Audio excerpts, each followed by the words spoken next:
pas un seul enfant non plus. Il s'est arrivé d'avoir des parents parfaits. Mais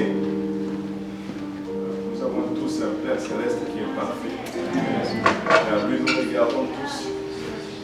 Chacun à la place où il a appelé. Soutenant les uns les autres, persévérant pour sa gloire. Je veux vous dire quelque chose. Dernièrement, j'ai partagé cela avec quelqu'un. Je ne connais pas un seul père qui s'est dit moi, j'ai fait seulement l'école primaire. Je ne veux pas que mes enfants aillent à l'école secondaire. Vous savez, moi, mon père avait arrêté en 5e primaire. Et s'il était venu du village, il était très avancé à l'âge. À l'époque belge, il aimait beaucoup l'école, il a commencé l'école primaire, mais lorsqu'il est arrivé en 5e primaire,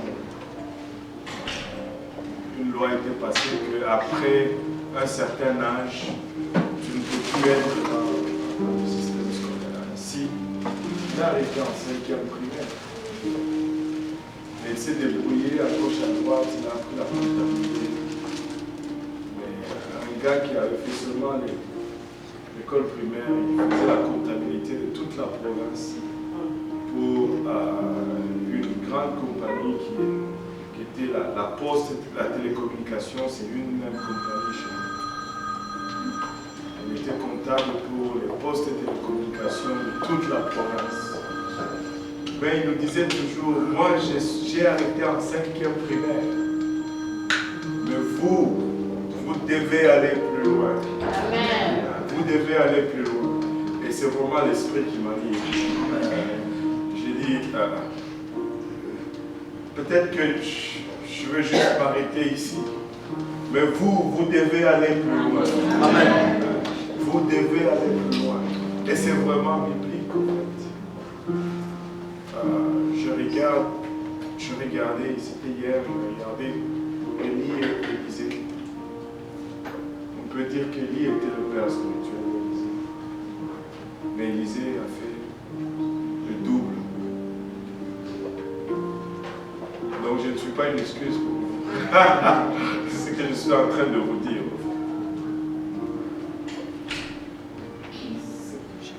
Ok? C'est correct? Alléluia. C'est comme si on n'est pas vous savez, on peut toujours faire mieux que ceux qui nous ont précédés. Et l'honneur de tout père, c'est de voir son enfant exceller au-delà de tout ce qu'il lui a. Il trouve beaucoup de plaisir, beaucoup de satisfaction. Donc moi je m'attends en plus. J'anticipe ce que le Seigneur va faire avec nous. Les choses que peut-être que moi je ne verrai pas de mes yeux, je les verrai peut-être à travers vous. Et il fait que vraiment continuer le cours un peu naturel des choses. Le Seigneur est bon. Ce n'est pas un funérail. Pour nous battre nous-mêmes.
c'est bon que de voir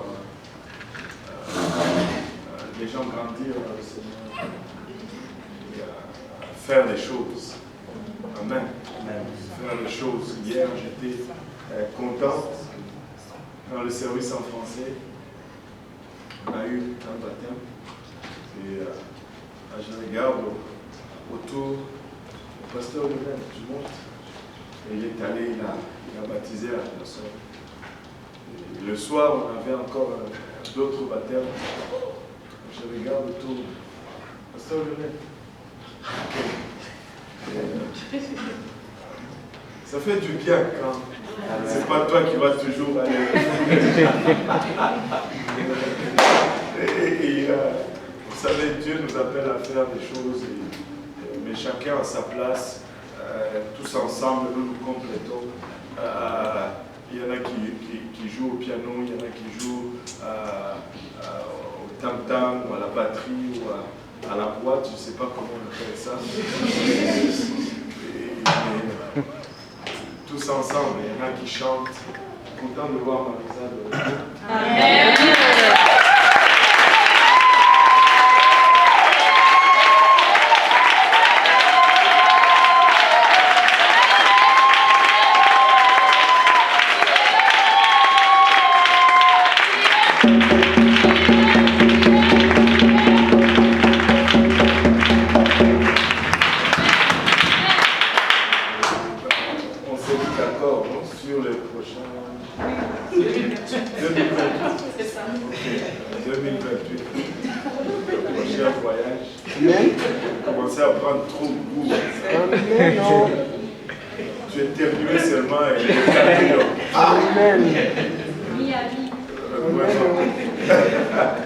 Je ne sais même pas c'est où Miami.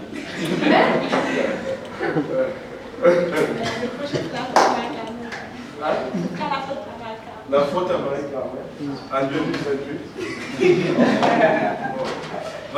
Le Seigneur est bon, il fait de grandes choses et nous sommes en train de voir encore une fois des âmes venir au Seigneur. Nous sommes encore en train de voir des gens remplis du Saint-Esprit et c'est juste une question de cela.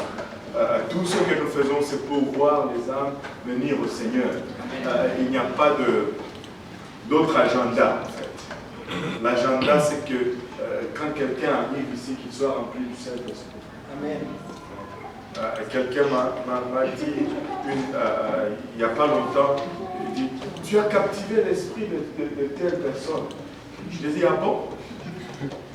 J'ai dit, ben, si je savais comment captiver l'esprit, j'allais captiver tous les esprits des gens. Et tous ces gens allaient être dans mon église. Et j'allais tous les captiver. Je veux. Mais je ne sais pas encore comment le faire.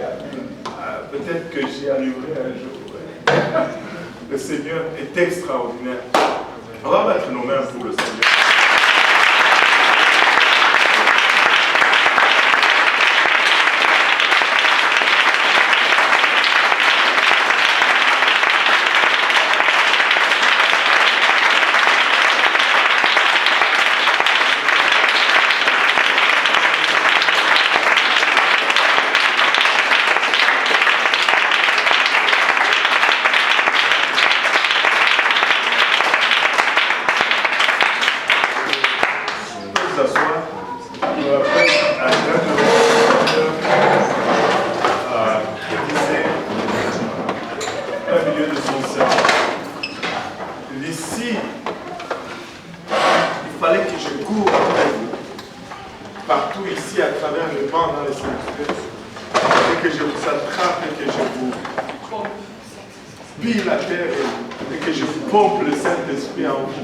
J'allais le faire, mais ce n'est pas comme ça que ça marche.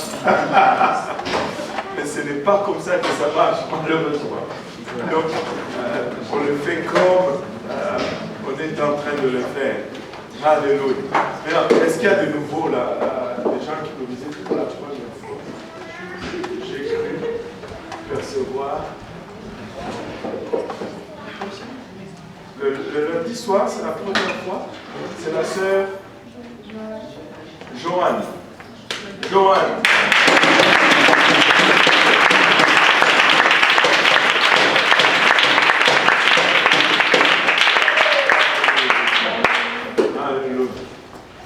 l'autre qui est là pour la première fois. Marie, c'est pas la première fois. T'es sûr? Ok. Alléluia. Le Seigneur est bon, n'est-ce pas? C'est qui est-ce qu'on est là?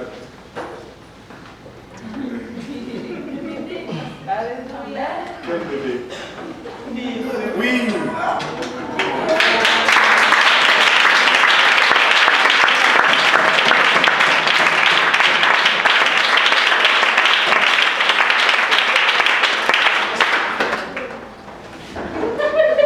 J'ai même oublié le nom. Ruth.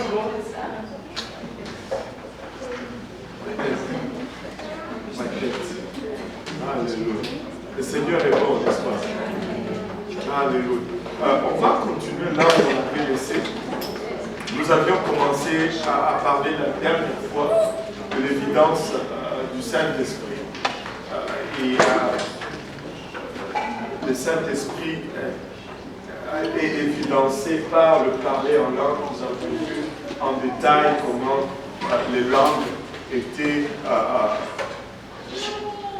à travers le temps. On peut voir que Dieu avait divisé les nations par les langues. Et cette malédiction a persisté jusqu'au jour de la Pentecôte. Les langues divisées sont devenues un facteur d'unité, d'unification. Maintenant, regardez, beaucoup de chrétiens de nos jours remettent en question le parler en langue. Mais vous savez que s'il n'y avait pas de parler en langue, nous, en tant que païens, on ne serait même pas dans l'église. On ne serait même pas accepté comme chrétien, comme converti par l'église primitive. Quand Pierre est allé chez Corneille, après avoir prêché, on va lire Actes 10, à partir du verset 45.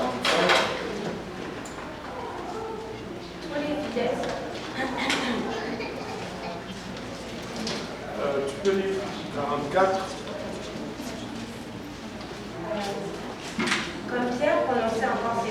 Comme Pierre prononçait encore ces mots, le Saint-Esprit descendit sur tous ceux qui écoutaient la parole. Le Saint-Esprit est descendu sur tous ceux qui écoutaient la parole. Tous les fidèles circoncis qui étaient venus avec Pierre. Remarquez cette parole, ce mot tous.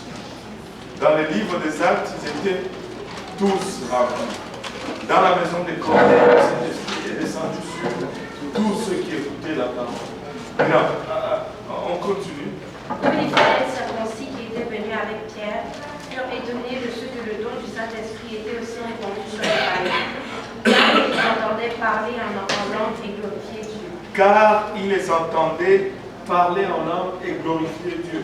C'est parce qu'ils les ont entendus parler en langue qu'ils ont vraiment cru, qu'ils sont convertis. Maintenant, regardez ce que Pierre dit par la suite. Alors Pierre dit, peut-on refuser l'eau du baptême à ceux qui ont reçu le Saint-Esprit aussi bien que nous? Peut-on refuser l'eau du baptême à ceux qui ont reçu le Saint-Esprit aussi bien que nous? Parce qu'il les a vus remplis du Saint-Esprit, parce qu'il les a entendus parler en langue. Il dit, mais on ne peut pas leur refuser l'eau du baptême. Savez-vous ce que cela signifie? Si ces gens n'avaient pas parlé en langue, peut-être qu'ils allaient dire, ben là, ça c'est une histoire des Juifs. Vous n'avez pas du sang juif en vous. Donc, renier le Saint-Esprit, c'est renier même ce qui nous a fait accéder dans l'Église. C'est une folie. Ça ne fait aucun sens. Vous savez, il y a un temps où quand tu parlais en langue, on disait que c'était du diable. Jusqu'à présent. Mince. Alors que le parler en langue, c'est l'évidence même du Saint-Esprit. Amen. Oui. peux parler plus fort? Mais pourquoi alors les gens aiment toujours dire que c'était pour ce temps-là? C'est comme tout le temps, j'entends ça. Ben, ça, c'est parce qu'ils n'ont pas enseigné. Et parce qu'ils n'ont pas enseigné, personne ne l'a reçu. Et parce que personne ne l'a reçu, ils veulent justifier leur état de choses. On ne va pas quand même dire à tous ces gens qu'on était à côté de la traque toutes ces années. Alors, on couvre ça avec quelque chose. Et c'était pour ces gens-là. Or, la parole de Dieu dit à tous ceux qui sont au loin, en aussi grand nombre que le Seigneur, notre Dieu, les appellera. En plus, c'est ridicule de dire cela. Pourquoi? Parce que c'est le temps de l'Église. Nous sommes dans le temps de l'Église. Et si on dit cela, c'est comme si on disait alors que l'Église a changé de définition. Qu'est-ce qui définit l'Église va changer avec le temps. C'est comme s'il y aurait d'autres critères pour l'Église aujourd'hui et d'autres critères pour l'Église dans le temps. Non, Dieu ne change pas. Il est le même. Il n'y a aucun nombre de variations en lui. C'est une fausse justification. L'Église aujourd'hui, c'est l'Église il y a 2000 ans.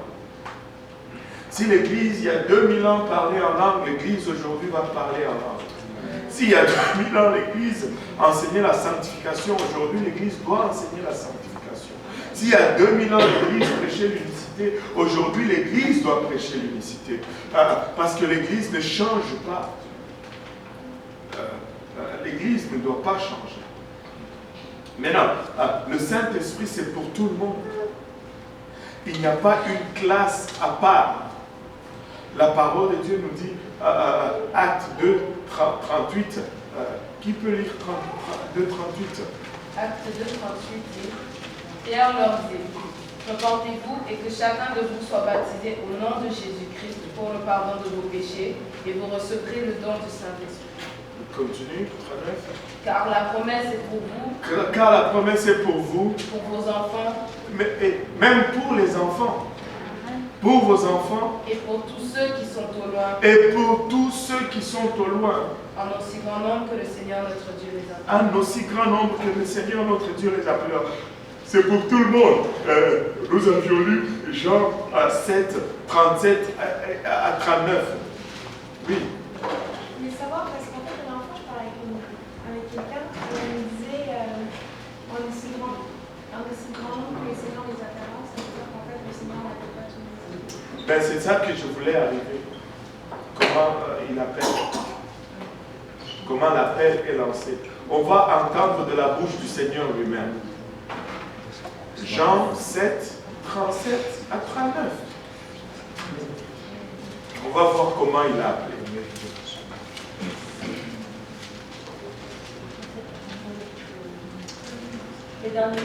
Le dernier jour, le grand jour de la fête, Jésus se tenant debout. Jésus se tenant debout, pas Dieudonné se tenant debout. Jésus se tenant debout. Si quelqu'un a soif, Et dit, si quelqu'un a soif, qu'il vienne à moi. qu'il vienne à moi. Il dit qui? Si quelqu'un a soif, ça veut dire qui? N'importe qui. Tout le monde. Et puis, Qu'il vienne à moi et qu'il boive. et qu'il vienne à moi et qu'il boive. Celui qui croit en moi. C'est lui qui croit en moi, ça veut dire qui? Qui veut croire? Ça n'exclut personne. Des fleuves d'eau vive couleront de son sein. Comme dit l'Écriture. Maintenant, pour être sûr que c'est de ce acte 2, 38 qu'on parlait, il dit cela de l'Esprit que devaient recevoir ceux qui croiraient combien? Surtout ceux qui croiraient en lui. Donc la question c'est, si tu crois, et il n'empêche personne de croire. Il veut que tout le monde croie. C'est pourquoi il dit qui veut, quiconque. C'est pas comment on a l'art de se compliquer les choses. C'est à tous. Si tu veux, tu vas le recevoir. La question est de savoir est-ce que tu le veux. Parce que quand quelqu'un commence à discuter, c'est parce qu'il ne veut pas. Si moi je venais ici, je dis, bon, quiconque veut qu'il vienne à moi, je vais lui donner $1 million. Et que tu commences à dire, ben, est-ce que tu as vraiment appelé tout le monde? C'est parce que tu ne veux pas avoir $1 million. Si tu ne vas pas argumenter, si tu commences à argumenter, c'est parce que tu ne veux pas recevoir. Il n'y a pas de désir en toi de recevoir. Celui qui a soif cherche tout simplement à boire.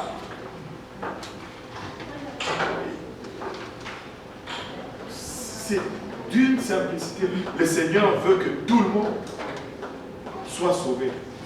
Dieu veut que tous viennent et ils boivent.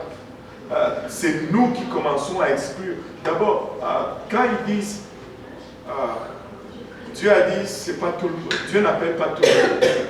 Maintenant, toi, comment tu sais qui l'appelle et qui ne l'appelle pas? Comment toi tu vas savoir que lui, oui, lui, non?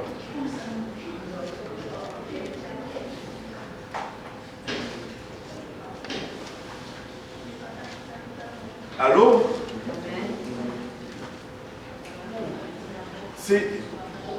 C'est créer des problèmes là où il n'y en a pas. La Bible, suivons tout simplement ce que la Bible dit. Évitons de créer nos philosophies, d'y aller avec nos compréhensions. Quand la Bible dit quiconque veut, ça veut dire quiconque veut. Ça veut dire celui qui veut, il va le recevoir. C'est tout. Point final. Maintenant, le Saint-Esprit est pour tout le monde, même pour les enfants. On a parlé dernièrement de l'âge de la compréhension. Je vous dis, l'âge de la compréhension, ça commence vraiment à 5, 6, 7 ans. C'est là que l'âge de la compréhension est. Et je vous dis, c'est là que la plupart des gens qui donnent leur vie à Dieu viennent à Dieu. C'est pourquoi nous avons l'école du dimanche. Plus tu avances en âge, plus les statistiques prouvent que les chances que tu donnes ta vie à Dieu diminuent en fait. Et plus l'âge est avancé, plus le nombre de ceux qui viennent à Dieu diminue. À 50 ans d'âge, il y en a moins qui donnent leur vie à Dieu qu'à 7 ans d'âge. Waouh! Et quand tu entends cela, tu te regardes, tu te dis, wow, je suis chanceux.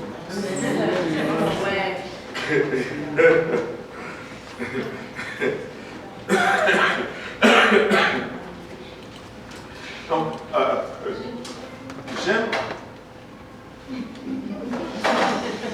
les questions. Ouais.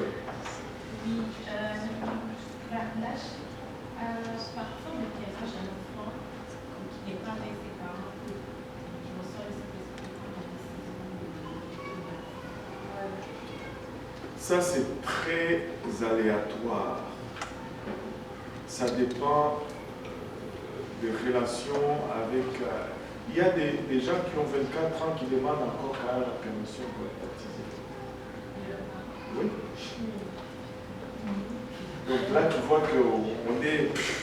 Ça a pris le nord, là, complètement. C'est très aléatoire. Ça dépend des fois des cultures, ça dépend même dans certaines cultures, ça dépend d'une maison à une autre. Et c'est très aléatoire. C'est très aléatoire. Si l'enfant, par exemple, à 6 ans, il veut absolument se faire baptiser, ses parents ne veulent pas, comment? C'est les parents qui sont responsables.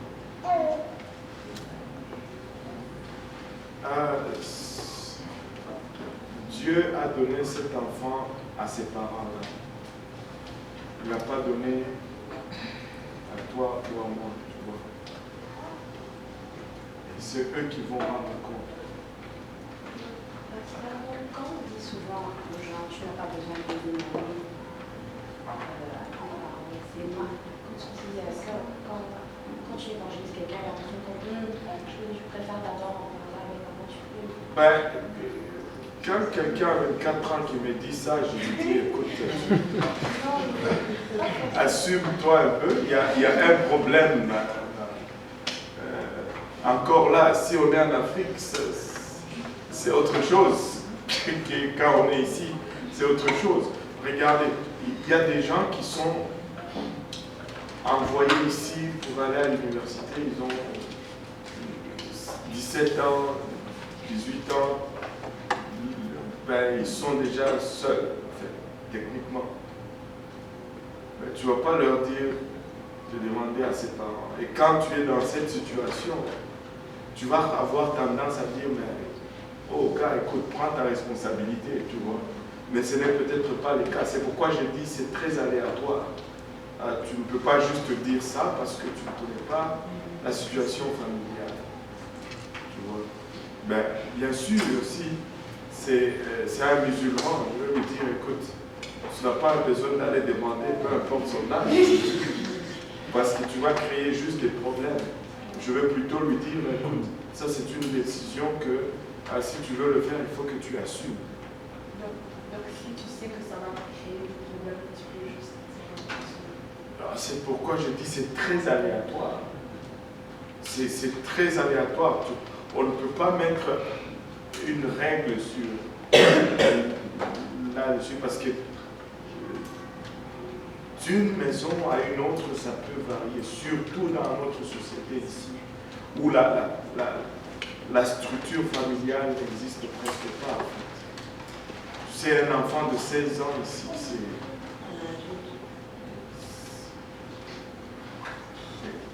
vous savez, c'est tellement tout est croche, c'est ça le problème. Regardez, nous sommes dans une société où tu ne peux pas donner un Tylenol à un enfant à l'école sans demander la permission de ses parents. Mais tu peux lui donner des pilules contraceptives sans demander la permission de ses parents. Tu peux même lui faire l'avortement sans demander la permission de ses parents, alors que tu ne peux pas lui donner des Tylenol.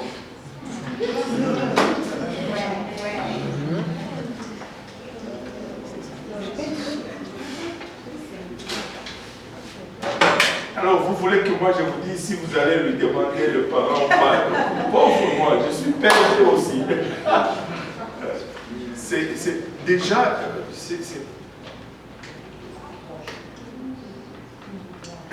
Nous vivons dans une société où tu peux aller acheter la marijuana librement, mais tu ne peux pas aller t'acheter un coke large librement. Ils disent qu'on doit légiférer pour contrôler les grandeurs de boissons soda. Mais on laisse la liberté pour acheter de la drogue. Notre société est foutue. C'est la fin. C'est la fin. C'est par-dessus dessous. Ça ne fait plus aucun sens. Et ça, bon. Vous comprenez maintenant à quoi on est en train de faire face. Dernièrement, j'ai eu une dame qui m'a appelé. Elle m'a dit, j'ai dit, Église Pentecôtiste Unie, ben, je vous appelle parce que je vais appeler la police sur vous. J'ai dit, mais qu'est-ce qu'il y a, madame? Parce que vos gens ont invité ma fille à rentrer dans sa voiture et aller à votre église pour se faire baptiser. Bon, madame,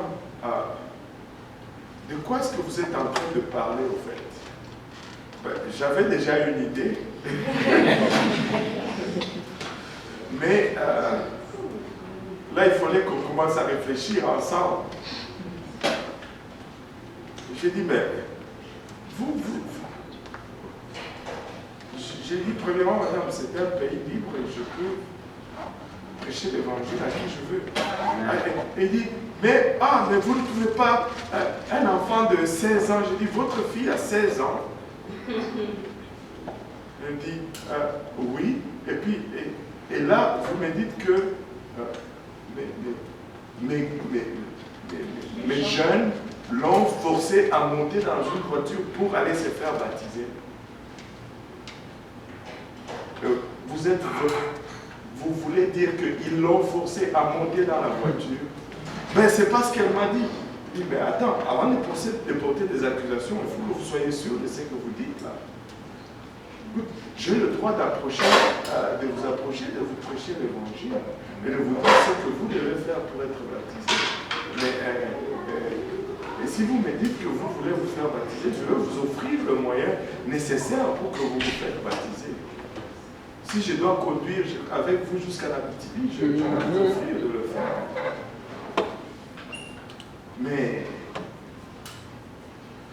qu'on force quelqu'un là, c'est une autre chose. Avez-vous vraiment demandé à votre fille et qu'on l'a vraiment forcé? Oh non, ben finalement, on a calmé la chose et puis on a fini en bon terme. Mais forcer personne à monter dans la voiture.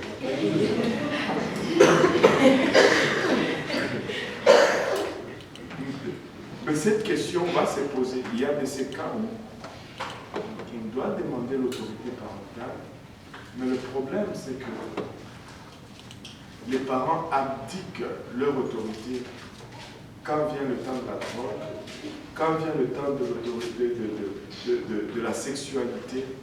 Aujourd'hui, on est en train de parler d'enseigner la sexualité à la maternelle. Écoutez, qu'est-ce qu'un enfant de 5 ans a à voir avec la sexualité?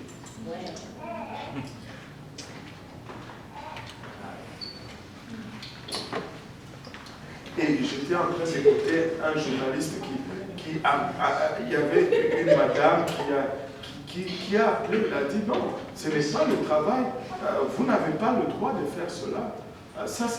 Et là, vous ne voulez pas que votre enfant soit éduqué sexuellement. La madame dit, je n'ai jamais dit cela. Mais je suis en train de vous dire que ce n'est pas à vous de l'éduquer sexuellement. Ça, c'est mon travail, c'est ma responsabilité, selon le code moral de ma famille. C'est à moi de le faire, ce n'est pas à l'école de le faire. Au fait, le problème, c'est qu'on a changé. Tu sais, on commence toujours par redéfinir les termes. Et puis, tranquillement, on glisse. On appelle cela l'éducation. Ce n'est pas l'éducation. L'éducation, c'est ce qui se fait à la maison. Amen. Ça, c'est l'enseignement, c'est l'instruction. On apprend des choses intellectuelles. Et l'intellectuel n'a rien à voir avec la morale. Et notre problème, le problème de la société aujourd'hui, c'est qu'on a des gens très instruits, mais qui sont très mal éduqués. Les gens sont très bien instruits, mais très mal éduqués. Notre classe politique est très mal éduquée. Et c'est là le plus grand problème. On a abdiqué l'éducation. L'éducation se passe à la maison. L'éducation, c'est le transfert de valeurs morales d'une génération à une autre. L'éducation, c'est l'instruction. Chez nous, dans ma langue, il y a deux choses. On dit akili et mayele. Mayele, c'est l'intelligence de l'instruction. Tu peux être très brillant à l'école, mais si tu n'as pas l'éducation, si tu n'as pas acquis, tu seras zéro dans ta vie.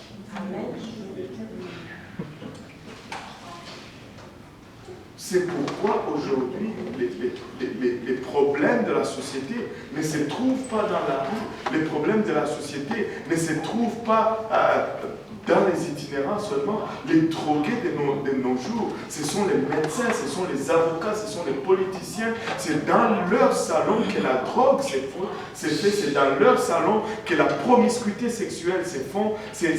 C'est dans les salons de nos dirigeants qu'on trouve les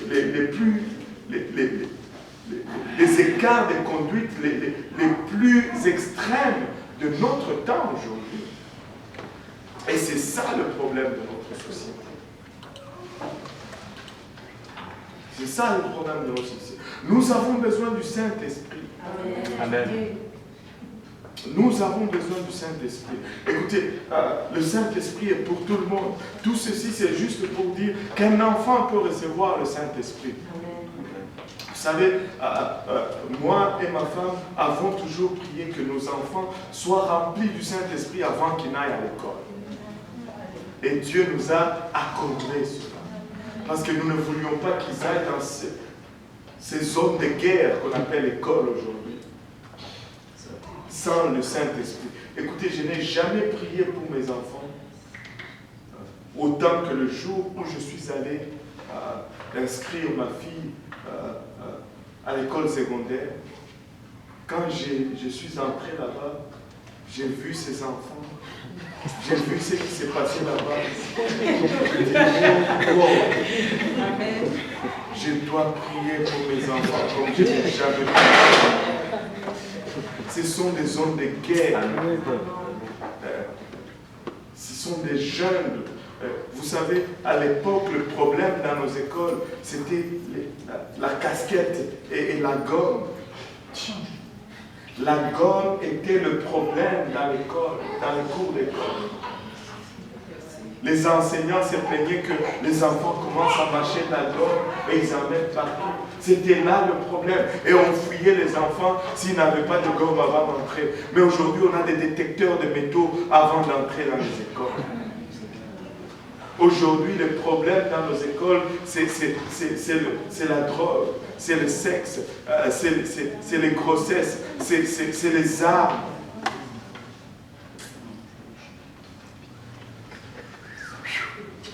Le Saint-Esprit, nous avons besoin du Saint-Esprit. J'essaie de retourner au Saint-Esprit. Mes enfants ont reçu le Saint-Esprit avant d'aller à l'école. Et Dieu peut le remplir. Sauf un, David. Mais il y avait une raison. On a commencé à prier pour lui. Il n'a pas reçu le Saint-Esprit. L'école a commencé, il n'a pas reçu le Saint-Esprit. Il a fait l'école maternelle, il n'a pas reçu le Saint-Esprit. Il a commencé première année primaire, il n'a pas reçu le Saint-Esprit. Mais lorsque Jonathan devait commencer l'école primaire, enfin l'école maternelle, c'était une semaine avant qu'il commence. On était dans le service, David avait 7 ans, Johnny en avait 5, et là, je traduisais, et c'était l'appel à l'hôtel. David est venu comme d'habitude. Jonathan l'a suivi comme d'habitude. Et je pensais que bon, ça allait être comme toujours. Il va être là, il va prier, alléluia, alléluia. Et puis après, il va commencer à regarder. Ces jours-là, c'était différent. Et moi, je traduisais, j'allais à gauche, à droite, et puis le travail à l'hôtel a commencé. J'ai commencé à regarder et à spotter, bon, où est-ce que Dieu veut que j'aille prier aujourd'hui. Et là, j'ai fait un va-et-vient, je reviens, et quand je vois David, il était calme. J'ai dit, oh, qu'est-ce qu'il y a aujourd'hui? Et je m'approche, je vois en dessous de ses lunettes une larme qui coule. J'ai dit, wow, il y a quelque chose de bien. Là, je me suis mis à genoux parce que j'étais sur la plateforme, lui il était en bas. J'ai juste enlevé ses lunettes, je les ai pliées, je les ai mis de côté et j'ai commencé à prier avec David. J'ai dit, David, vas-y, tu vas la voir, mon gars. Et on a commencé à prier, et on a commencé à prier, et l'Esprit est tombé sur nous. Et David a commencé à parler en langue d'une façon intense. Et là, quand il a commencé à parler en langue, l'enthousiasme a pris, je vous dis, il n'y a rien d'aussi excitant qu'un père qui voit son enfant recevoir le Saint-Esprit. Là, je n'étais plus à genoux, j'étais allongé sur la plateforme. Et lui pleurait, moi je pleurais. Et je regarde à côté, Johnny aussi les larmes. Ouais!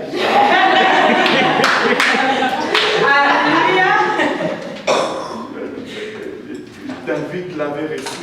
Je me tourne sur Johnny. Tu peux, Johnny, tu peux, Johnny. Et la peine, Johnny a commencé aussi à parler en langue. Et c'était explosif. Ils ont parlé en langue. C'était toute une explosion. Les deux gars étaient ivres dans le Saint-Esprit. Et puis, moi j'ai roulé et finalement, je ne sais pas comment, si c'est lui ou si c'est quelqu'un qui a demandé I wanna be baptized, je veux être baptisé. Littéralement, c'était la sœur Gigi qui tenait David. Ça, je me rappelle exactement. Je ne sais pas qui tenait Jonathan, mais littéralement, ses enfants venaient, ils titubaient, ils étaient ivres en esprit. Et on les a amenés pour se faire baptiser, mais il fallait les tenir pour qu'ils marchent. Et que personne n'ose me dire qu'un enfant ne peut pas recevoir le Saint-Esprit. Et ils ont été baptisés ce jour-là. Je me rappelle toujours, on rentrait à la maison, c'était la fête dans la voiture. On était au niveau de la cordère. Et Jonathan n'avait même plus sa ceinture. Il était debout en arrière. Vous savez, le banc de la vanne, du van, il était en arrière. Il dit, Daddy, it was like a pressure in my mouth. J'ai dit, yeah, that's it. C'était comme une pression dans ma bouche. J'ai dit, mais c'est ça, fiston, c'est ça. Et je vous dis, on s'est réjouis. Un enfant peut recevoir le Saint-Esprit. Les enfants peuvent recevoir le Saint-Esprit. Et c'est tellement réel, c'est tellement... Tout le monde peut recevoir le Saint-Esprit. Blanc, noir, jaune, vert, même si tu étais mal enseigné, après, quand on t'enseigne, tu le reçois. Et c'est quelqu'un qui a vu le frère Boaz recevoir le Saint-Esprit. Amen. C'était explosif. J'aime ça quand des fois ça, si ça me rafraîchit juste comme ça. Là. Ouf! Alléluia. Non. Je peux raconter l'histoire de mais là je peux le dire, elle n'est pas là, c'était Chamira. Je vous dis, elle a fait, je pense, elle a galéré peut-être 1 an et quelques avant de recevoir le Saint-Esprit. On a prié pour elle, elle n'a pas reçu. Pasteur, pourquoi je ne le reçois pas? Pauvre moi, je ne sais pas. On va juste prier. Quelqu'un lui a dit, oh, c'est parce que tu ne veux pas le recevoir. Écoutez, ne dites jamais à personne, c'est parce que tu ne veux pas peut-être. Tu ne sais pas ce qu'il y a dans le cœur de la personne. Et tu ne sais pas ce que Dieu est en train de faire. Si tu ne sais pas, dis seulement tu ne sais pas. Amen. Je lui ai dit, maman, je ne sais pas, mais je sais que Dieu va te révéler. Un jour, la maman de Nancy était là, je m'en rappelle très bien. On était chez Nancy et on a fait une étude biblique. C'était une étude biblique qui a failli virer en bagarre parce qu'il y avait des musulmans. Et moi, j'ai enseigné comme d'habitude. Et puis à la fin, ils ont essayé de nous convaincre que, au final, c'était pareil. J'ai dit non, c'est pas pareil. Ils ont dit, c'est parce qu'on adore le même Dieu. J'ai dit non, on n'adore pas le même Dieu. Alors comment ça? J'ai dit, parce que moi, mon Dieu me dit un homme, une femme. Toi, ton Dieu te dit un homme, 5 femmes. C'est pas le même. Et il n'était pas content. Et finalement, c'est différent. Toi, ton Dieu dit, il faut aller à la Mecque, il faut prier 5 fois. Moi, mon Dieu me dit, il faut que tu te fasses baptiser au nom de Jésus-Christ. Toi, tu réunis même le nom de Jésus. On ne peut pas dire, écoute, je leur ai dit ceci. Ça, c'est de la malhonnêteté intellectuelle. De dire 2 choses contraires et de prétendre qu'on va aboutir à la même chose. Tu sais,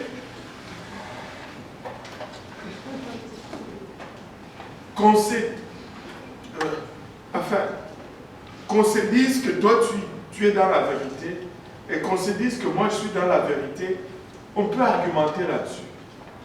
Mais si on dit deux choses différentes, on ne peut pas dire qu'on est tous dans la vérité.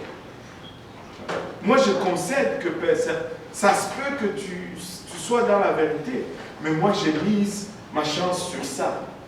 Parce que je l'ai regardé, j'ai vu que c'est ça qui fait du sens. Mais on ne peut pas dire que les deux, on a raison, alors qu'on est en train de dire les contraires.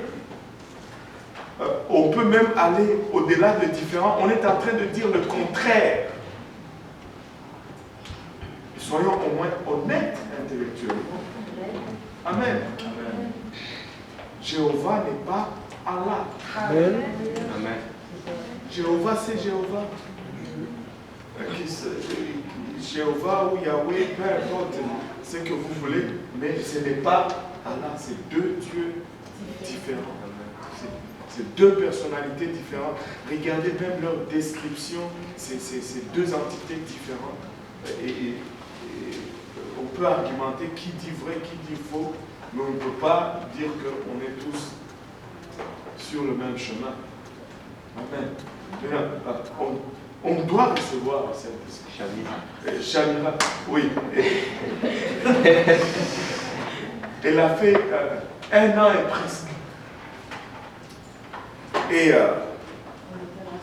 un jour, elle devait venir à l'étude biblique.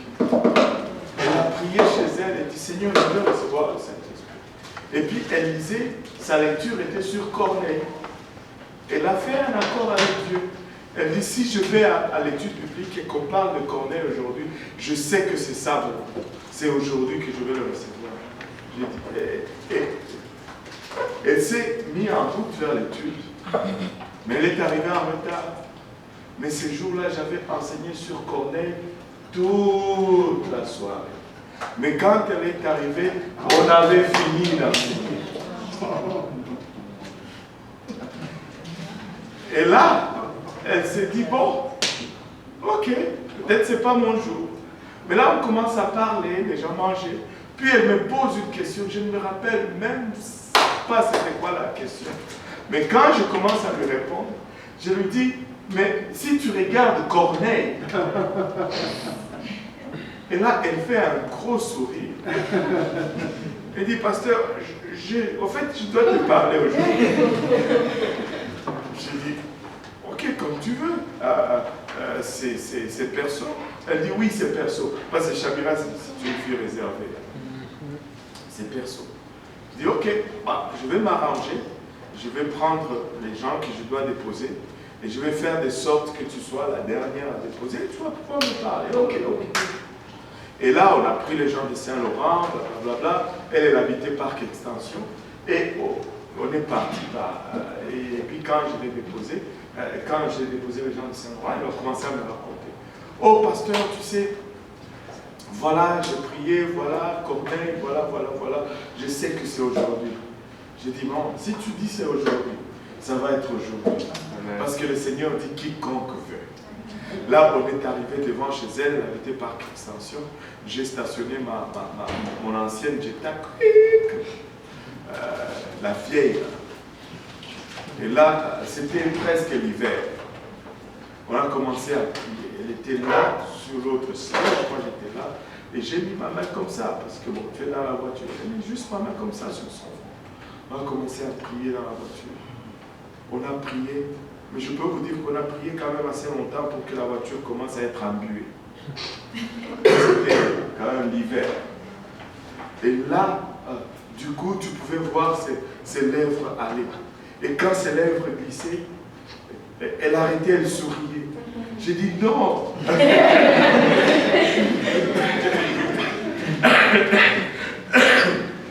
Et là, on prie encore. Et puis, ça sort. Puis, j'ai dit, c'est ça.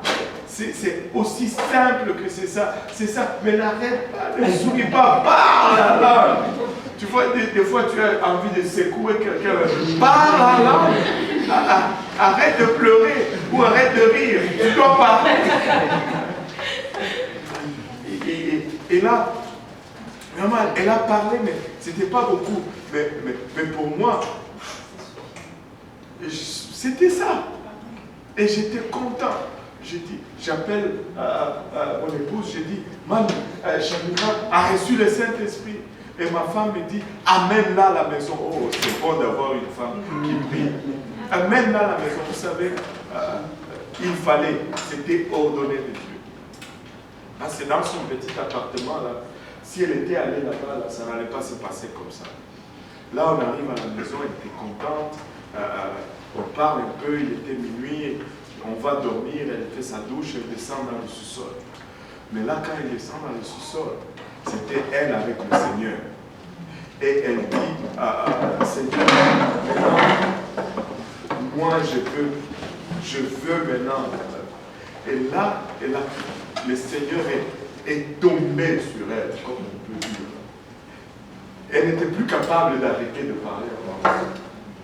Elle a parlé en langue depuis minuit, jusqu'à ce que ma femme est descendue à 6 heures le matin pour aller prier en bas. Elle a trouvé Shamira, les cheveux décoiffés, les yeux gonflés, en train de parler en langue. Elle ne pouvait plus arrêter. Toute l'année là qu'elle a continué à faire, elle s'est sortie dans une soirée. Et là, elle devait aller à l'école, mais là, on devait prier, mais là, parce qu'elle s'est calme, elle a eu cours. Finalement, elle s'est calmée un peu, mais c'était trop tard déjà. J'ai dit, ok, Shamira, je vais t'accompagner à l'école. Je la prends, on était en voiture, et puis on parlait, et puis quand on parlait au milieu de la conversation, ça partait. Et je dis, bon. Et au milieu de la conversation, ça partait. Et elle va à l'école et après, elle dit que de temps en temps, elle devait sortir du cours parce que ça partait. Parce que ça venait. Vous savez, le parler en langue, c'est pour tout le monde. Amen. Il y en a qui vont les recevoir avant. Tu viens juste, ta main n'a même pas encore touché sa tête. Il parle en langue. Il y a d'autres, tu vas secouer, tu vas craser. Tu reviens demain, tu jeûnes 7 jours, tu pries, tu secoues.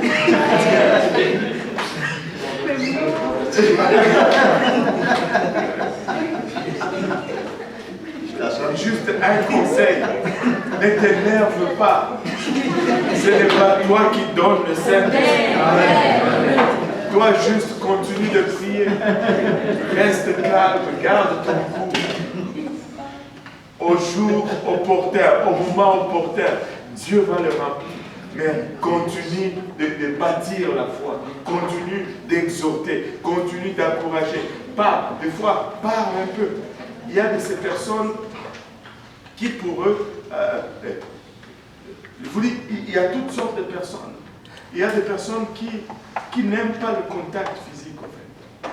Il y avait une personne comme ça, elle venait en avant à l'hôtel et priait, et puis tu voyais Dieu commencer à bouger. Tu venais pour prier avec la personne, tu imposais le main. Ça s'est dégonflé tout de suite. J'ai un démon ou quoi? Mais là, mais après, c'est en parlant avec la personne que la personne te dit, au fait, quand on me touche, je déconnecte. Là, il fallait d'abord résoudre ce problème. Parce que la Bible nous dit que Pierre et Jean ont prié pour eux et ils leur ont imposé les mains et ils ont reçu le Saint-Esprit.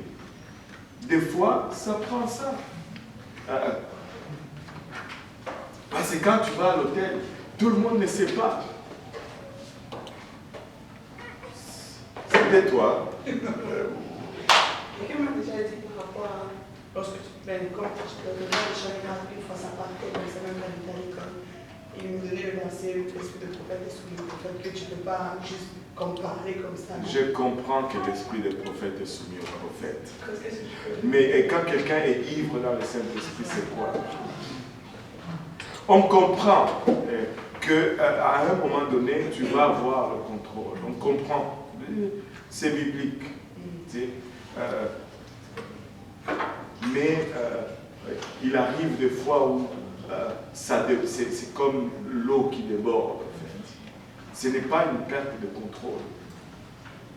Ce n'est pas une perte de contrôle du tout. On comprend que l'esprit des prophètes est soumis au prophète. On comprend que tu ne vas pas commencer à crier aussi partout, là, 24 heures sur 24, 7 jours sur 7. Mais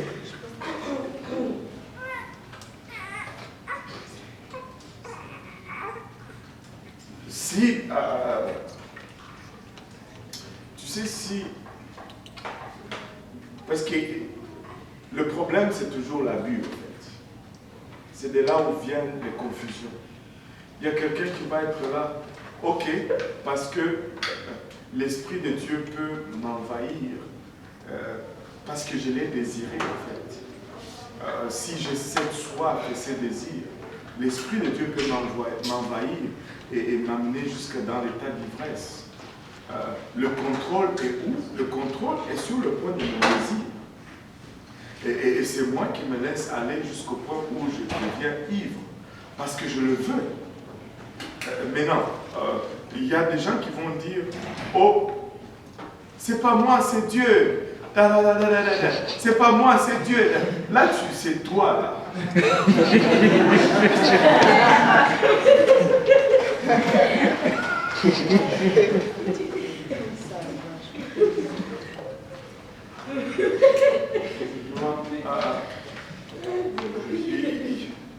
Tu sais, il y a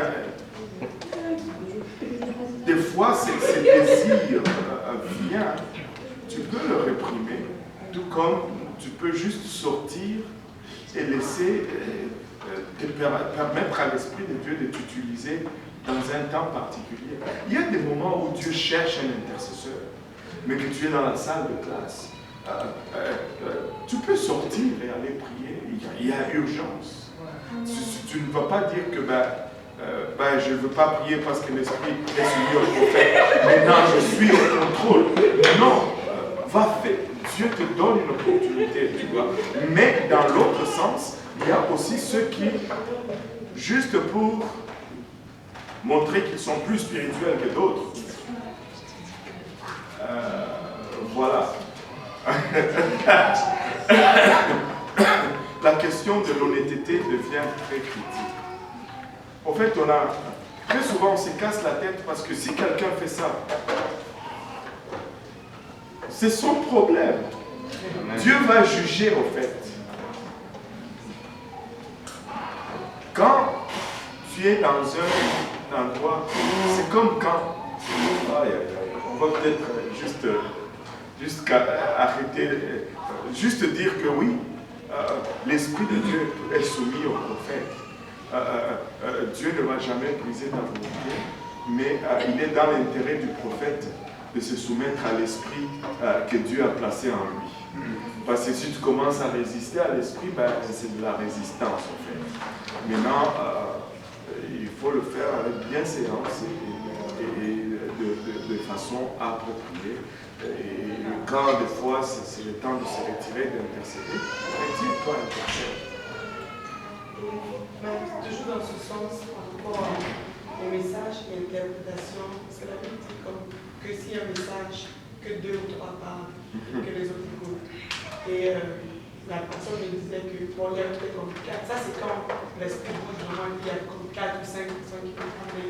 Et puis la personne dit que c'est du désordre, c'est pas de Dieu. Ok. Qui est 2 ou 3 ou 4 ou 5, parce que la Bible, si la Bible dit 2 ou 3, cela ne veut pas dire qu'il ne peut pas y avoir 4. Cela veut tout simplement dire que ce n'est pas tout le monde qui va donner un message. Mais non,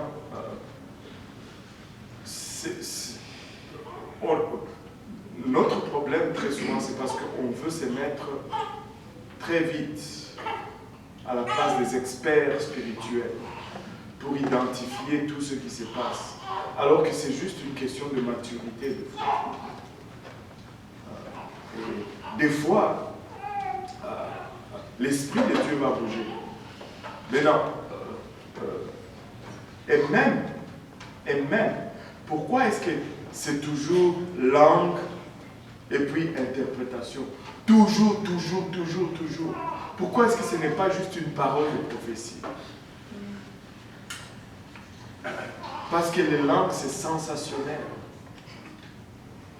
Tu sais, quand on parle en langue, c'est plus spirituel que quand on parle en français. Parce que, comme humain, on veut toujours avoir l'approbation. Et même la langue ne va pas juste venir, juste la langue, mais des fois, il va y avoir d'autres choses avant la langue.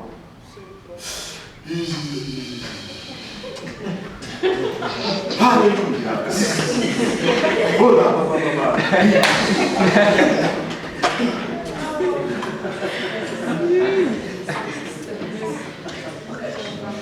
tu sais, tout ça c'est pour que qu'on dise waouh, c'est vraiment spirituel. Tu sais, je peux juste dire ainsi parle l'Éternel. Et juste vous donner le message 1, 2, 3, 4, 5, et puis c'est fini. Et ça ne va pas être moins de Dieu. Et ce qui fait que ça soit moins de Dieu, ce n'est pas mon tremblement ou mes frissons ou mes intonations, mais nous sommes des êtres émotionnels. Des fois, je n'en disconviens pas. Des fois, l'Esprit de Dieu va nous faire ça. Des fois, c'est tout simplement notre réaction à la présence et à l'Esprit de Dieu. Mais ce n'est pas ça qui authentifie le message. Ce qui authentifie le message, c'est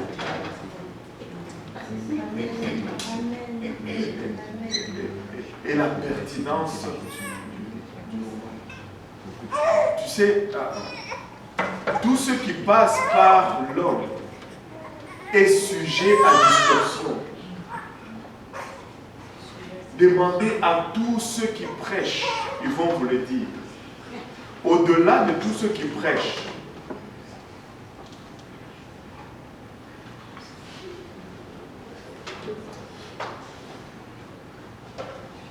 tu sais, quand Dieu te donne un message, c'est sublime, c'est phénoménal, ça vient de Dieu. Et quand tu commences à les concevoir, à voir comment tu vas le donner, c'est encore extraordinaire. Tu vois, tout le monde se répand. Tout le monde est face à terre, à genoux, en train de pleurer lorsque tu les donnes. Mais quand tu les prêches, c'est autre chose. C'est complètement autre chose.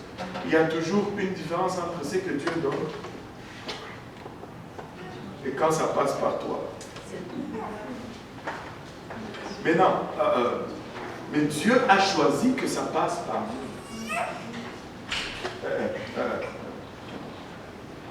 Ce qui passe par l'homme est toujours soumis à quelconque distorsion.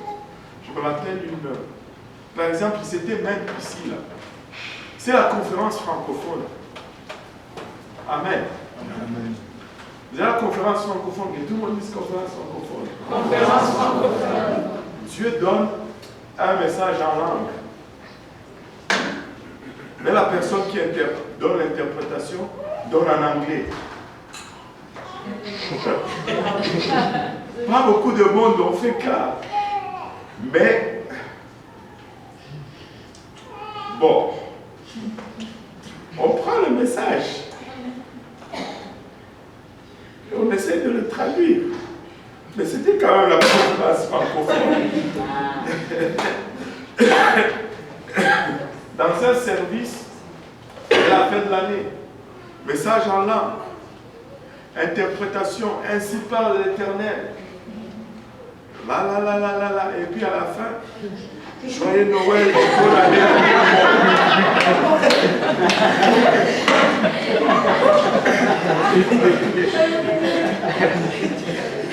joyeux Noël et bonne année à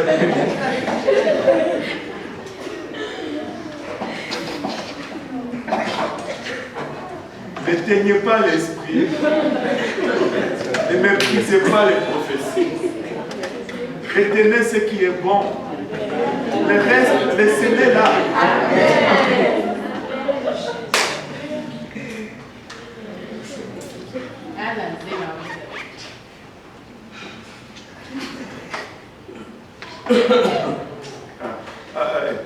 Oui, frère Gilles. Je revenais sur l'esprit du prophète est soumis au prophète. Parce qu'on peut voir aussi dans la Bible quand même qu'il y a, quand l'esprit vraiment du Seigneur te saisit, ce n'est pas une question de soumission parce que Ézéchiel le décrit et Daniel également le décrit. Quand il dit je fus frappé d'étourdissement et tout ça, c'est l'esprit de Dieu qui l'a saisi. Donc pourtant il était prophète, il n'était pas soumis là. Donc, pas non, il s'est soumis. En fait, si c'est arrivé là, c'est parce qu'il s'est soumis à cet esprit. Bon. Dans l'autre sens. Voilà, dans ce sens-là. Mais parce qu'on est tellement devenus juges et experts que des fois on oublie même d'utiliser les critères qui nous sont nécessaires. On veut le faire à notre façon. Et quand ça ne nous convient pas, on veut tout de suite cataloguer cela. Ou quand on est en manque ou en déficit, on veut cataloguer cela. Écoutez.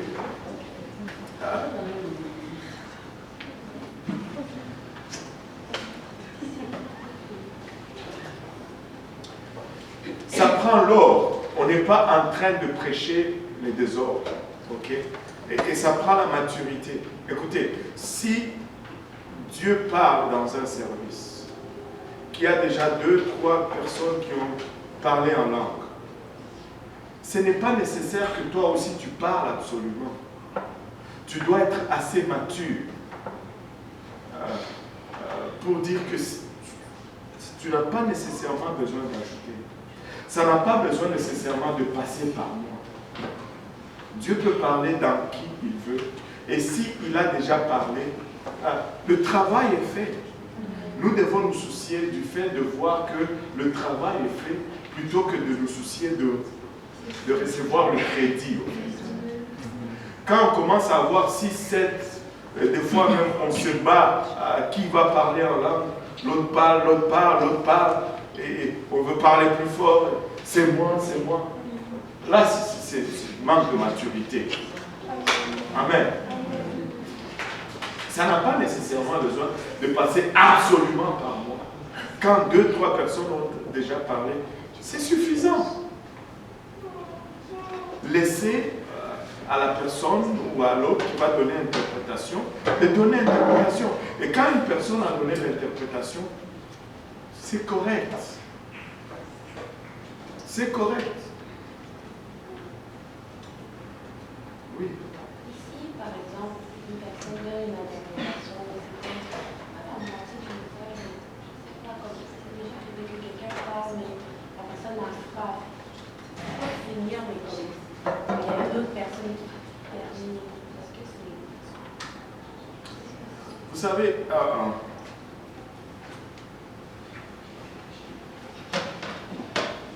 on ne peut pas, il faut faire très attention parce que Dieu nous dit de ne pas juger. Ça, c'est l'esprit avec lequel nous devons approcher cela en partant. Maintenant, qui dit que le message n'est pas fini? Qu'est-ce qui nous dit que ce n'est pas tout ce que Dieu voulait dire, en fait? Tu vois,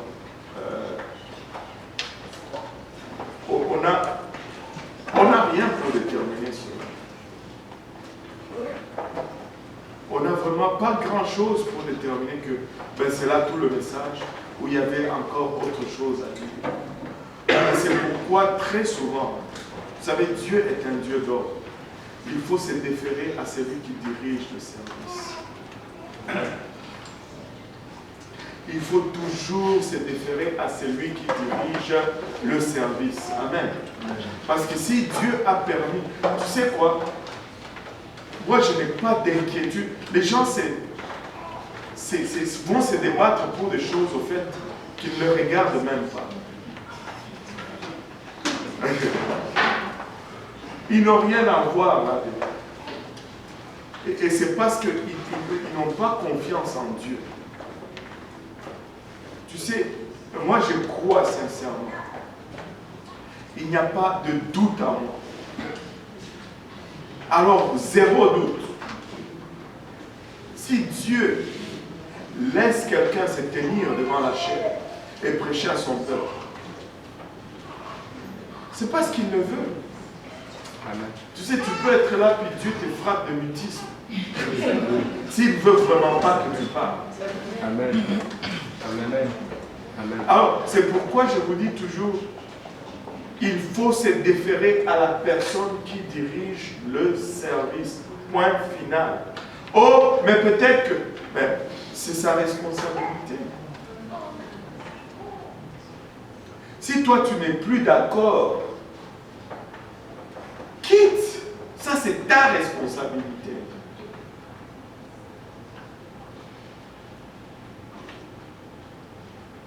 Oh, ce pasteur-là, il fait des choses.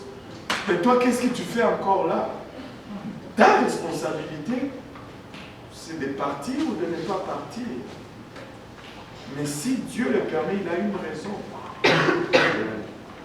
Ce n'est pas toi qui vas faire le travail de Dieu, en fait.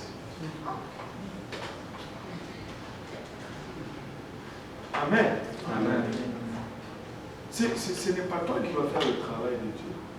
C'est pourquoi quand un dirigeant de chant fait le chant, on ne lui dit pas quelle chanson chanter. Amen. Si Dieu ne veut pas qu'il chante telle chanson, Dieu va s'en occuper.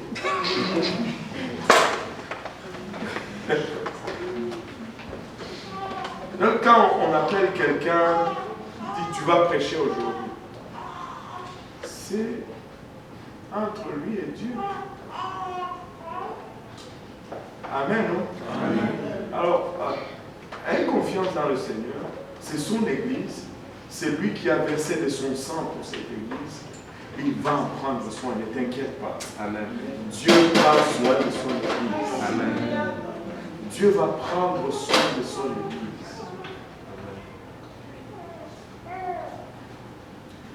Mais si tu trouves que bon, Dieu n'est pas là-dedans, alors ne sois pas dedans. Parce que là, tu te condamnes inutilement. Tu te condamnes. Amen. Alléluia. C'est une parole dure, mais c'est une parole vraie quand même. C'est une parole vraie. Maintenant, tout ça, c'est juste le Saint-Esprit. On ne sait même plus comment on est arrivé là. Mais le don du Saint-Esprit, même comme tous les dons, vont requérir la maturité. Et quand Paul adresse, savez-vous pourquoi Paul adresse ce problème dans les livres de Corinthiens? Parce que même dans l'église de Corinthe, il y avait le même problème. Tout le monde voulait parler en langue. Ça n'a pas commencé seulement dans le service francophone de Saint-Laurent. Sinon, on n'allait pas avoir cela dans le livre de Corinthiens. Réveille-toi. On dirait que tout commence seulement à Saint-Laurent. Dans le service francophone, Madame Gaïa. C'est la pire des églises. Tous ces problèmes étaient là. C'est pourquoi on lance ça dans la Bible. C'est pourquoi Paul adresse ce problème. Parce que c'était là. Avec Paul. Waouh. Cela veut dire que on est vraiment une église comme la Bible.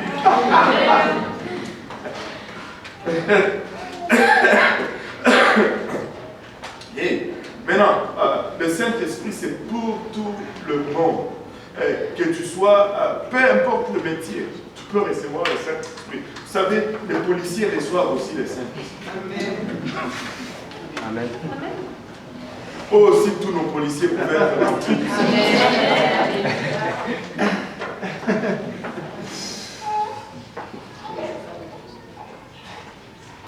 Un chauffeur d'autobus peut recevoir aussi le Saint-Esprit. Tout le monde peut être rempli du Saint-Esprit. Les médecins peuvent être remplis du Saint-Esprit. Les grands, les petits, les riches et les pauvres, ils peuvent tous être remplis du Saint-Esprit. Le Saint-Esprit est pour quiconque veut. Amen. Et l'évidence du Saint-Esprit, c'est vraiment le parler en langue. On va avancer un peu, si on peut tourner à notre charte.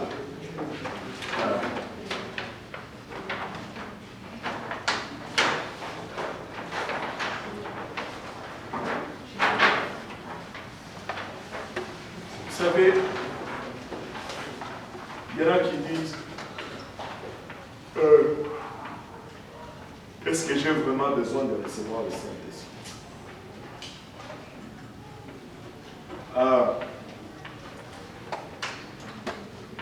Tu as le privilège de recevoir le Saint-Esprit.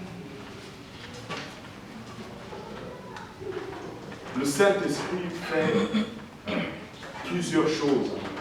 Le Saint-Esprit, ce n'est pas seulement pour parler en langue. Le Saint-Esprit fait plusieurs choses en nous. Regardez, l'Esprit donne la puissance. Acte chapitre 1, verset 8. L'Esprit donne la puissance. Sans le Saint-Esprit, nous n'avons pas la puissance. Amen.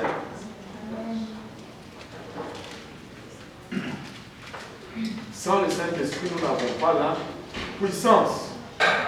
Acte 1, 8. Oui, mais vous recevrez une puissance. Mais vous recevrez une puissance. Le Saint-Esprit survenant sur vous. Le Saint-Esprit survenant sur vous. Quand le Saint-Esprit vient, il nous donne la puissance. En fait, le Seigneur Jésus-Christ a donné cet ordre clair à ses disciples dans le livre des Actes de Luc.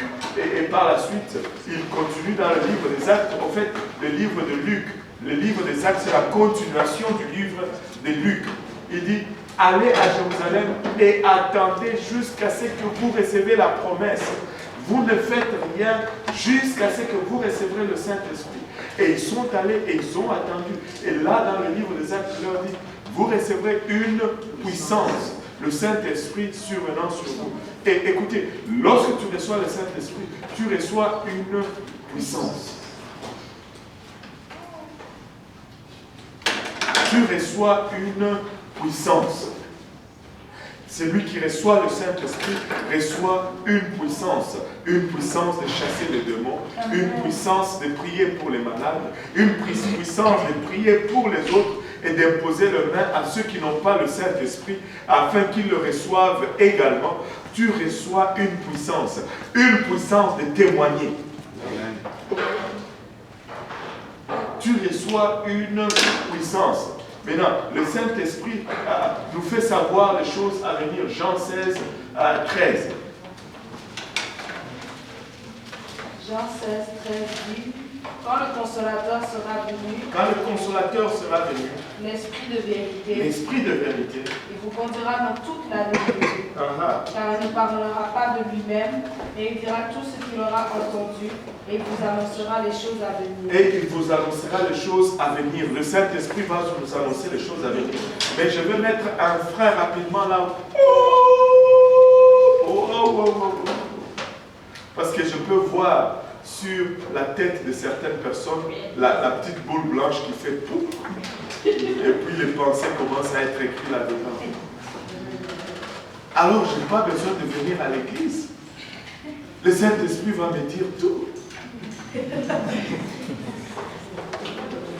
On me l'a déjà sorti, vous riez. On me l'a déjà sorti plus d'une fois. Alors, je dis, mais alors pourquoi alors le Seigneur nous donnera Ephésiens 4, 11. Là où il nous dit, il y a des évangélistes, des apôtres, des enseignants, des pasteurs et les enseignants, c'est les docteurs, les prophètes. Pourquoi est-ce qu'il va nous donner des enseignants si le Saint-Esprit nous enseigne toutes choses?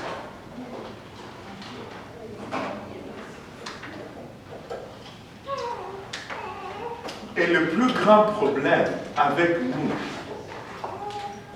nous voulons un enseignant que lorsque nous ne l'écoutons pas, on n'a pas vraiment une punition tout de suite. Et c'est pourquoi nous voulons toujours nous a prié, oh, le Saint-Esprit va m'enseigner. Écoute, est-ce que tu écoutes même quand le Saint-Esprit te parle? Tu n'écoutes pas quand le Saint-Esprit te parle.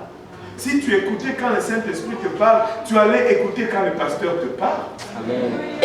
Parce que le Saint-Esprit va te dire, soumets-toi à ton pasteur. Amen. Il ne va pas te dire le contraire. Le problème, c'est que tu n'écoutes pas quand le Saint-Esprit te parle déjà. Écoutez, c'est quoi la dernière carte de Dieu dans ta vie?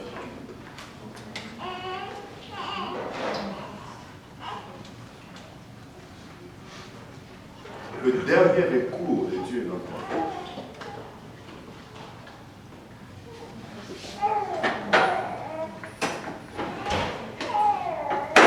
Oui. Le dernier recours de Dieu dans ta vie, c'est l'homme de Dieu qu'il a placé dans ta vie. Hein? Pardon? Oui, parce qu'il te parle d'abord par son esprit, tu n'écoutes pas. Regardez, je vais vous le montrer bibliquement. David, il a commis l'adultère. L'Esprit de Dieu lui parlait. Il le dit. L'Esprit de Dieu lui parlait tout le long. Il n'a pas bougé. Jusqu'à ce que Dieu envoie l'homme de Dieu et lui parle. C'est à ce moment-là que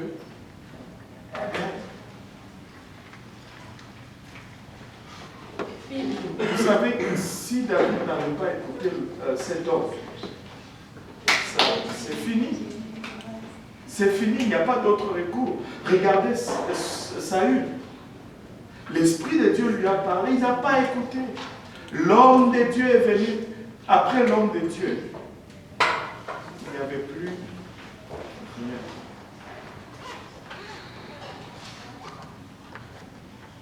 Oh, ça fait peur. Ah, mais c'est juste un homme. Nous sommes tous égaux. Pourquoi? Nous sommes tous égaux, tu sais. Mais moi, j'ai aussi mon pasteur qui doit me parler dans ma vie. Et je veux qu'il parle dans ma vie. Je ne veux jamais résister. Écoutez, des fois, quand Dieu nous parle, nous...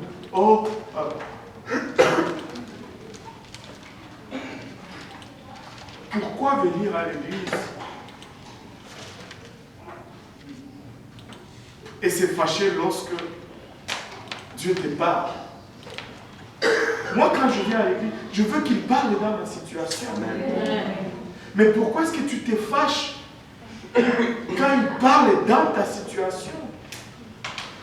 Tu devais tomber, pleurer, te réjouir pour cela, à ce que Dieu s'intéresse encore à ton cas. Je ne veux pas arriver à une place où je pêche et que Dieu dit, ah, je ne veux plus rien avoir avec cela. Je veux qu'il parle dans ma situation. Je veux qu'il me réprimande. Je veux qu'il me parle. Je ne veux pas qu'il...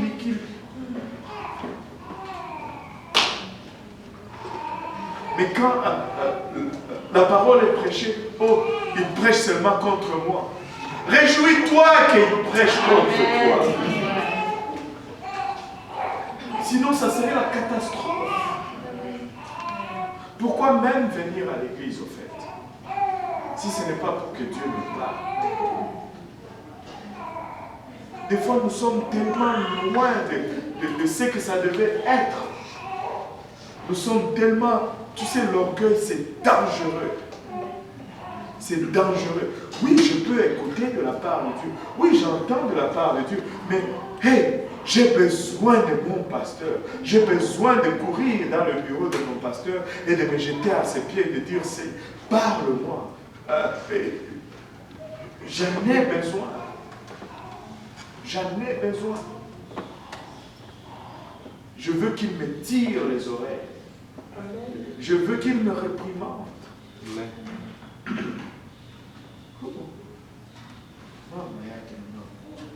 Aide-nous, Seigneur. On va prier.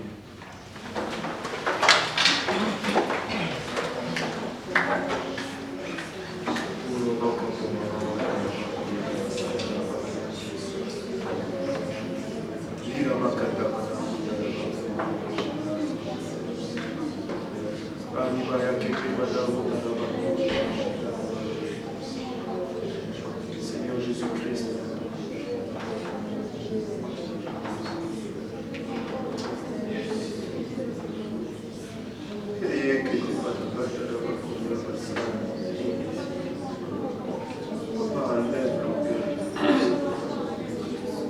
lève l'orgueil,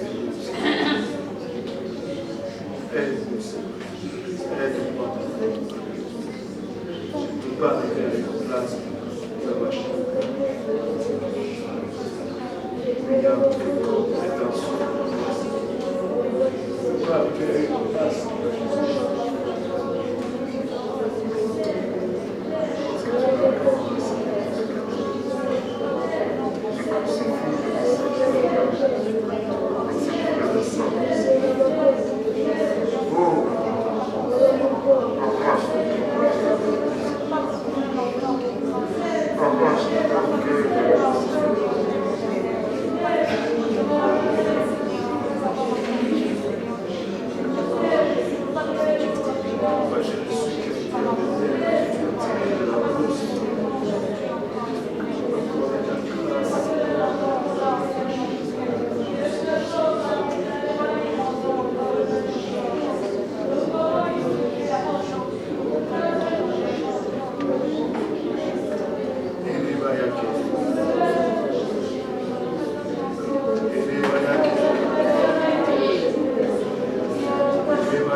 L'amour, Seigneur, qui s'offre dans le cœur,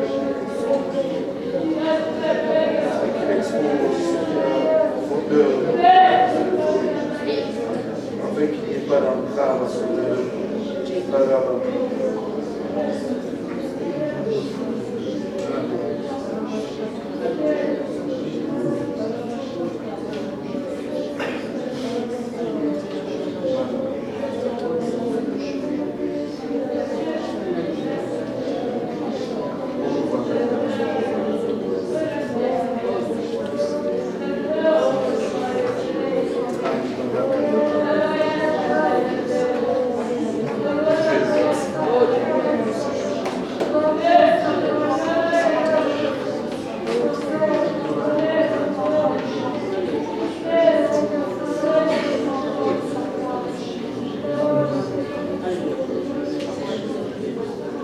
Aide-nous, Seigneur.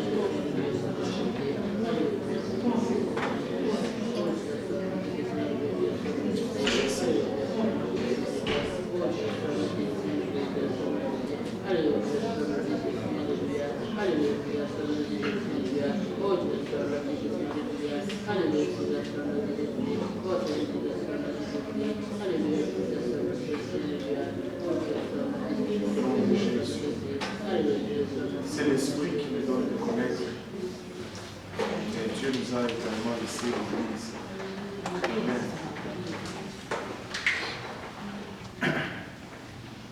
L'Esprit nous enseigne. L'Esprit nous donne la justice, la paix et la joie. Romains 14, 17. Romains 14, 17.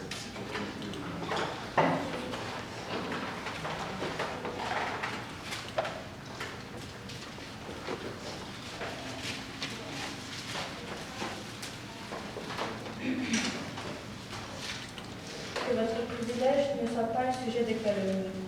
Car le royaume de Dieu, ce n'est pas de manger et de boire, mais la justice, la paix et la joie par le Saint-Esprit. La justice, la paix et la joie. J'aime comment la parole de Dieu arrange ces choses.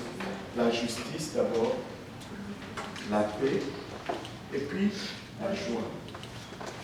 C'est donné en ordre. Amen. Tu sais, Les gens veulent avoir la joie. Tout le monde aime la joie. Les gens veulent avoir la joie. Mais tu ne peux pas avoir la joie sans ces deux choses qui précèdent. La première des choses, c'est la justice. Cette aptitude à faire ce que tu es appelé à faire et à être un homme. Si tu avais des dettes, tu payes tes dettes. C'est la justice. Si tu avais des comptes à rendre, tu rends les comptes. C'est la justice. Quand tu fais ce qui est juste, tu es en paix. Et je ne veux pas aller plus loin pour vous exemplifier cela que moi-même. Tu sais, avant que je ne connaisse Dieu, j'avais des problèmes. Je ne payais pas mes factures.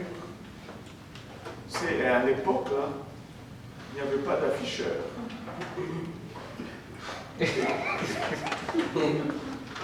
quand l'afficheur a été inventé, pour moi, c'était la meilleure invention au monde.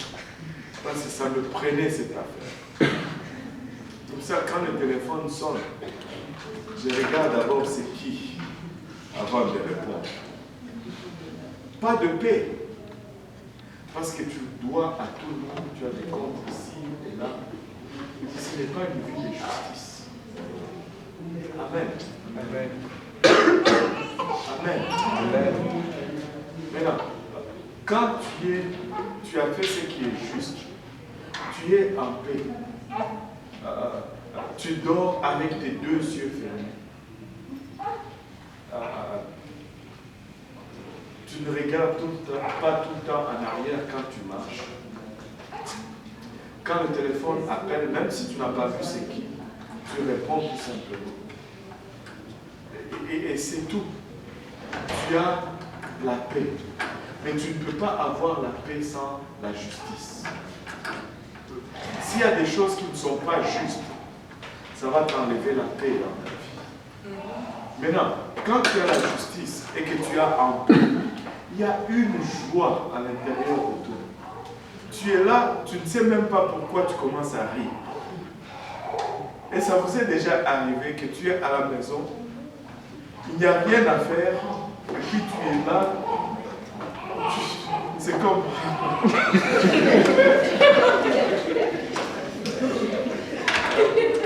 Tu as prié, tu as lu ta parole de Dieu, tu n'as pas comméré au téléphone à personne ce jour-là. Tu es content. Hein?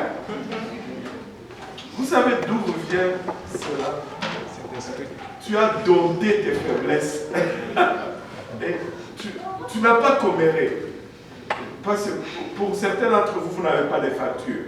Certains d'entre vous, c'est le commérage. Tu n'as pas regardé certains sites.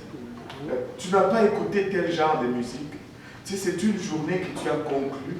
Tu as prié, tu as lu ta parole, tu as témoigné à quelqu'un. Tu rentres là, tu es dans ta chambre, dans ton lit, puis tu...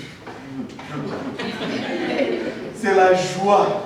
Amen. Et laisse-moi te dire, rien au monde ne peut t'enlever cela. Amen. Le monde autour de toi peut s'écrouler. Tu vas être là. Tu es dans la joie. Tu es dans la joie. Et pour certains d'entre vous, c'est juste... Tu es arrivé à l'heure à l'église. Pour une fois, 3 semaines de suite, tu étais là à 13h d'apprendre. Et tu as prié les 30 minutes avant. Tu es content. Amen. Qui se reconnaît dans cela? Ok, n'allez pas là. La justice. Tu as fait ce qui était juste. Ça te procure plutôt une paix. Et cette paix te fait sourire. Maintenant, regardons Romains 5:5. Ça là, certains d'entre vous oublient que le Saint-Esprit te donne ça. Or, l'espérance ne trompe point. L'espérance ne trompe point. Parce que l'amour Parce que l'amour de Dieu est répandu dans nos cœurs qui est répandu dans nos cœurs par le Saint-Esprit. Par Le Saint-Esprit. le Saint-Esprit nous donne aussi l'amour. Écoutez, si tu as des problèmes pour aimer un frère, parle en langue. Le Saint-Esprit, c'est aussi pour aimer les uns les autres. Mais non, c'est ça, ceci n'est pas juste un chemin à sens unique. Frères et sœurs, aide aussi ceux qui doivent aimer. Le Saint-Esprit nous donne la force d'aimer. Le Saint-Esprit nous donne aussi la capacité de nous faire aimer.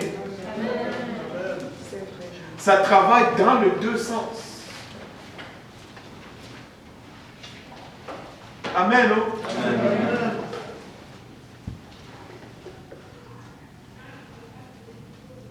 Le Saint-Esprit nous donne d'aimer. Écoutez, je n'ai jamais vu quelqu'un qui a reçu le Saint-Esprit. Il prie, il parle en langue, et puis quand il finit, il est comme... Oh. Quand tu as fini de parler en langue, peu importe la personne qui est en avant de toi, c'est comme...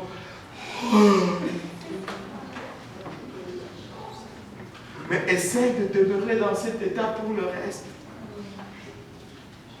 Le Saint-Esprit nous donne aussi d'aimer. Lorsque tu es rempli du Saint-Esprit, tu vas aimer même ta belle-mère.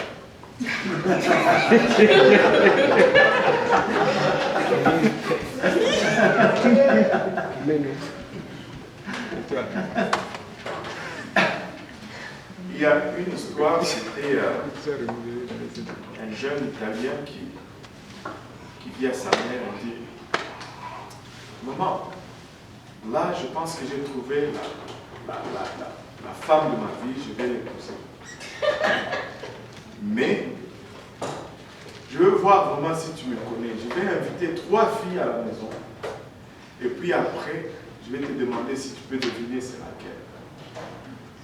Et il a invité les 3 filles, il a été fair, il n'a pas montré de favoritisme envers l'une ni envers l'autre. Ils ont fait ce qu'il y avait à faire, ils ont mangé, ils ont joué au Monopoly ou peu importe. Et puis les 3 filles sont parties. Et lui, il avait hâte. Après les avoir accompagnés, il se retourne vite vers la maison et dit, maman, dis-moi maintenant, c'est laquelle que tu penses que c'est celle que j'aime. Et la mère qui tournait ces choses, qui ne regarde même pas, il dit, ben, c'est celle qui avait la robe bleue, n'est-ce pas? Et le jeune homme était choqué. Il dit, mais comment est-ce que tu as fait pour le savoir? C'est celle que j'aime pas.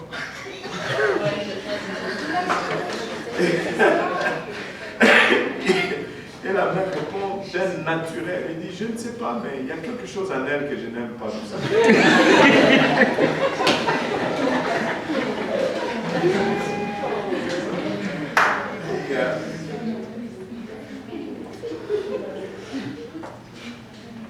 Quand tu reçois le Saint-Esprit, tu aimes même ta belle-mère. Tu aimes même ta belle-mère.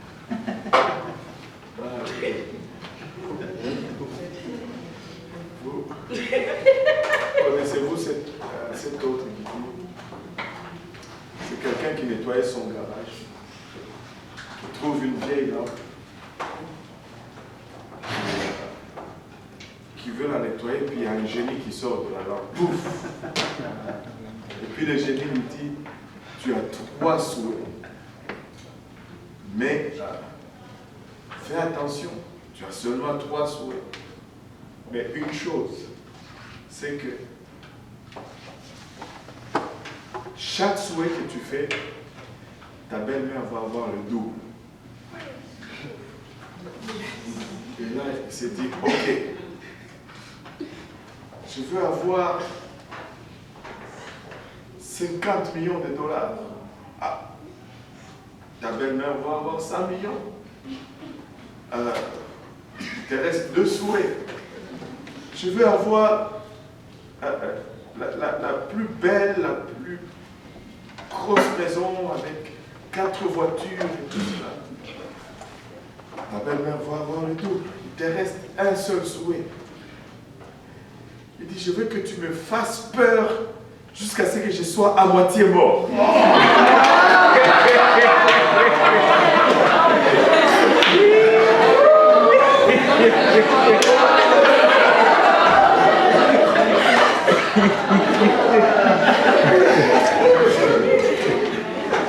Il n'avait pas le Saint-Esprit.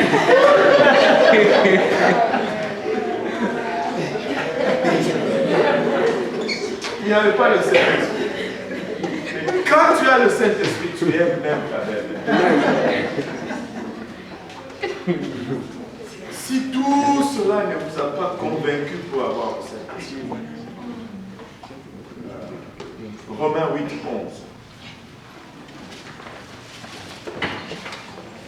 Romains 8, 11 dit, et si l'esprit de celui qui a ressuscité Jésus, si l'esprit de celui qui a ressuscité Jésus d'entre les morts habite en vous, celui qui a ressuscité c'est lui qui a ressuscité Jésus, d'entre les morts, rendra aussi la vie à vos corps mortels par son esprit. Rendra aussi la vie à vos corps mortels par le Saint-Esprit.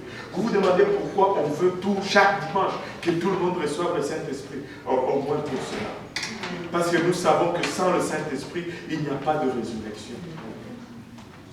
Sans le Saint-Esprit, tu ne vas pas ressusciter à la première résurrection.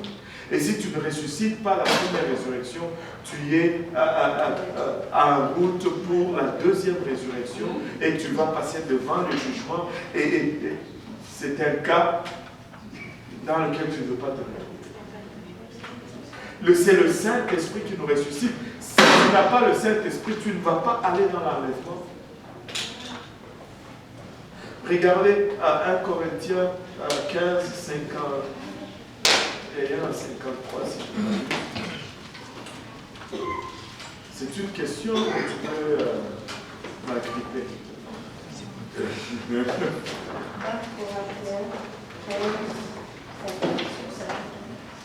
51 à 53.